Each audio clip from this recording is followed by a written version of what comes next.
दिख सकता है हमको इस तरफ से कंपनीज के भी यहाँ पे। दूसरा एक इम्पोर्टेंट फैक्टर है कि अगर आप हिस्टोरिकली लास्ट 2-3 इयर्स का ट्रेंड देखें, तो कॉर्पोरेट सेक्टर में डीलिवरेजिंग काफ़ी एक स्ट्रॉन्ग ट्रेंड रहा है। और हालाँकि इंटरेस्ट रेट जो हाइक हुई है उसका फ़र्क पड़ा है मिड एंड स्मॉल कंपनीज पे, but most of the corporate जो बड़ी कंपनीज हैं उनमें डीलिवरेजिंग एक काफ़ी अहम ट्रेंड दिखा है हमको। और अब रेट्स पीक भी हो रही हैं, तो डेफिनिटली इंटरेस्ट कॉस्ट के पर्सपेक्टिव से भी अब धीरे-धीरे आगे आउटलुक इम्प्रूव होता हुआ दिख रहा है। तो कॉस्ट के पर्सपेक्टिव से मार्जिन डेफिनिटली इम्प्रूव होंगे। इवन जो फिनिश प्रोडक्ट्स हैं उसमें भी अब थोड़ा-सा जो ग्रोथ का मोमेंटम है उसमें खासकर जो मैन्युफैक्चरिंग कंपनीज है, डोमेस्टिक ओरिएंटेड जितने भी सेक्टर्स हैं, उसमें काफ़ी स्ट्रॉन्ग ट्रेंड अभी भी जारी है, तो वहाँ पे काफ़ी अच्छे नतीजे देखने को मिल सकते हैं। तो शुरुआत करते हैं अलग-अलग सेक्टर्स के साथ और देख लेते हैं कौन से सेक्टर की परफॉर्मेंस कैसी रहने वाली है। और सबसे पहला नतीजा देने वाला है, जिसका एग्जाम या पेपर सबसे पहले है, वो है टेक्नोलॉजी का, यानी कि आईटी क्षेत्र का। आईटी दिग्गजों के नंबर्स के साथ शुरुआत होगी। टीसीएस, इन्फोसिस सबसे पहले अपने नंबर्स पेश करने वाले हैं। तो किस तरह से सेक्टर का इवैल्यूएशन है, गौरांग सर से ही समझ लेते हैं। Gaurang sir, IT space crucial सबसे ज्यादा, बेलवेदर के नंबर सबसे पहले आएंगे। ऑलरेडी 40% की करेक्शन कुछ स्टॉक्स दिखा चुके हैं हायर लेवल से। सेक्टर अच्छा खासा बीट एंड डाउन है, लेकिन अमेरिका में दिक्कतें भी हैं। उसके बीच में कुछ मिड कैप कंपनियों की पहले ही कमेंट्री वीक साइड पर आ चुकी है। सो इन सब चीज़ों को ध्यान में रखें, क्या इवेलुएट करें, कैसे रहेंगे चौथी तिमाही के नतीजे आईटी के? तो सुमित, ऐतिहासिक तौर पर अगर आप देखें तो चौथी तिमाही के जो नतीजे होते हैं कि वो अमूमन थोड़े बहुत नीचे की तरफ ही होते हैं। कारण अनेक है इसके, एक नहीं अनेक कारण है। जो हमने नतीजे तीसरी तिमाही के पहले के देखे, यानी कि पिछले वित्तीय वर्ष के दूसरी और पहली तिमाही के नतीजे और उसके पहले वाले वित्तीय वर्ष में, तो उसको देखते हुए काफी लोग आईटी क्षेत्र से दूर रहने की राय दे रहे थे।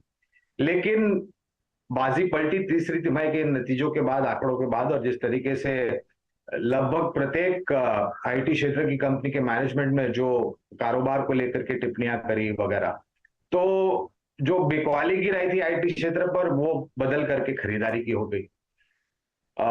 जो हमने तीसरी तिमाही के पहले सुमित प्राइस करेक्शन देखा, टाइम करेक्शन देखा, 25% के आसपास आईटी इंडेक्स नीचे था, शायद कुछ कंपनियां उससे और ज्यादा नीचे थी। अगर आप छोटी मध्यम अवधि में ये जो आवाजें सुनाई दे रहे हैं उस पर ज्यादा ध्यान नहीं देते हैं, और अगर आप लंबी अवधि के लिए सोचते हैं, तो हमें पूर्ण रीत से भरोसा है कि वो जो चमक जो थी, वो जो दिखाई नहीं दे रही थी, वो शायद आने वाले समय में आपको दिखाई दे।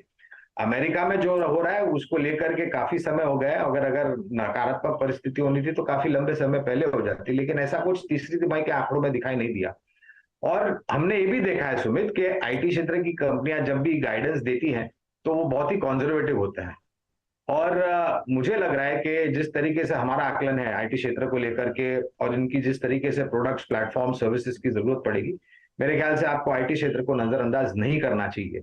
हम खरीदारी की राय अभी भी रख रहे हैं। टीसीएस है, इन्फोसिस है, HCL Tech, Tech Mahindra, LTI Mindtree, KPIT Tech, Tata Elxsi, Coforge, Persistent Systems, ये कुछ पसंद है हमारी दिग्गज और मझौली आईटी क्षेत्र।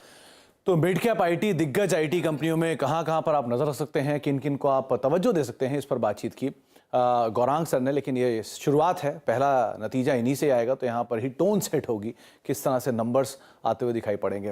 लेकिन अब क्योंकि चमक की बात उठी है तो बात आती है मेटल की, जहाँ पर क्योंकि बढ़िया बेस भी है, हायर बेस के बाद नंबर्स आ रहे हैं, और इस पूरे सेक्टर में सबसे ज़्यादा बड़ा केपेक्स होता है, हायर इंटरेस्ट कॉस्ट होती है, तो कैसे नंबर्स रहेंगे? नरेंद्र सर, क्या अनुमान लगा रहे हो आप, क्या करना चाहिए मेटल स्पेस में, किन के नंबर्स कैसे रहेंगे? जी, इसमें सिंस ये ग्लोबल कमोडिटी ड्रिवन सेक्टर है और इसमें ग्लोबल इवेंट्स भी मैटर करते हैं, तो सबसे पहले अभी ग्लोबल टेम्पलेट समझ लेते हैं। तो जो अभी ग्लोबल टेम्पलेट है वो है म्यूटेड डिमांड का सिनेरियो है, और जो प्राइसेस का जो रिसेंट फॉल आया था वहां से अब थोड़ा सा बेस बन के अब रिकवरी की तरफ दिख रहा है प्राइस। हालांकि डिमांड साइड बहुत ज्यादा हाई एक्सपेक्टेशंस नहीं है इवन आफ्टर चाइना रीओपनिंग के लिए, लेकिन एक थोड़ी बहुत म्यूटेड काइंड ऑफ डिमांड है, तो ये जो बैकड्रॉप है ग्लोबल का, उसपे जो रॉ मटेरियल बेनिफिट है वो डेफिनेटली कंपनीज को मिलेगा, और जो लोअर इनपुट कॉस्ट है उसका भी फायदा देखने को मिल सकता है इन कंपनीज में। और एक्सपोर्ट्स के अंदर स्लाइट पिकअप आ सकता है, जिस हिसाब से गवर्नमेंट ने 2-3 मंथ्स बैक एक पॉलिसी अनाउंसमेंट करी थी, तो वहां पे भी एक फायदा होगा।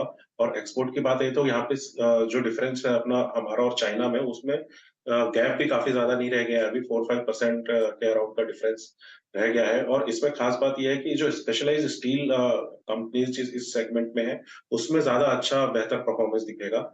इसमें हमारी जो बेस्ट पिक है फिलहाल, अगर